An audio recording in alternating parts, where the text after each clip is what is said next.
కేసీఆర్ 10 ఏళ్ల పాలనలో ఏనాడు కూడా మతం మీద రాజకీయాలు చేయలేదన్నారు బీఆర్ఎస్ వర్కింగ్ ప్రెసిడెంట్ కేటీఆర్. పేదలందరినీ కేసీఆర్ సమానంగా చూసుకున్నారని చెప్పారు. బతుకమ్మ పండుగకు చీరలు పంపిణీ చేశారని, రంజాన్, క్రిస్టమస్కు కూడా మహిళలకు తోఫా ఇచ్చారని గుర్తు చేశారు.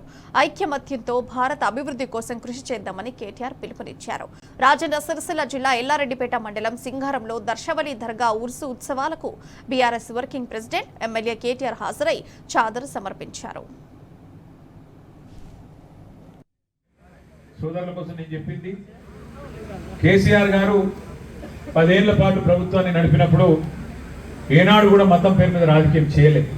ఎప్పుడైనా కూడా పేదరికంలో ఎవరున్నా, హిందువులున్నా, ముస్లింలున్నా అందరిని ఒక్క తీరుగానే చూసుకున్నాడు. మీకు యాదుకుండొచ్చు, హిందూ స్త్రీలకు బతుకమ్మ పండుగ వస్తే చీర పెట్టిండు మా ఆడబిడ్డలు అనుకోని, రంజాన్ వస్తే ముస్లిం ఆడబిడ్డలకు పెట్టిండు, క్రిస్మస్ వస్తే క్రిస్టియన్ ఆడబిడ్డలకు కూడా ఒక తోఫా ఇచ్చిండు, చీర ఇచ్చిండు. అట్లా ఎవరిని కూడా మతం పేరు మీద వేరు చేసి రాజకీయం చేయలే. గరీబులను లెక్క చూసుకొని, మనిషి లెక్క చూసుకొని అందరినీ ఒక్క తీరుగా చూసుకున్నది తెలంగాణ ప్రభుత్వం ఆనాడు కేసీఆర్ గారి నాయకత్వంలో. ఇవాళ పరిస్థితి ఏందనేది నేను చెప్పను, ఎందుకంటే ఇక్కడ నేను రాజకీయం మాట్లాడుతుందుకు రాలే. దర్వేశాలి బాబా ఆశీస్సులు మీ అందరికి ఉండాలి.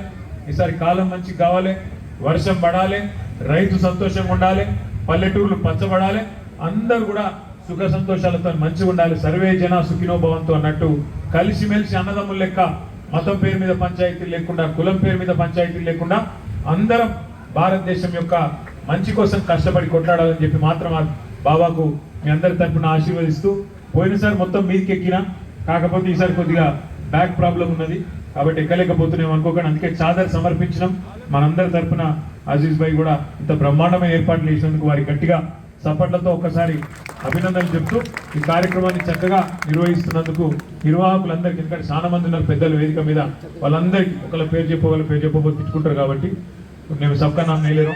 అందరికీ కూడా పేరు పేరున ధన్యవాదాలు తెలియజేస్తూ మీ అందరికి కూడా ఆ బాబా ఆశీస్సులు ఉండాలని కోరుకుంటూ థ్యాంక్ యూ.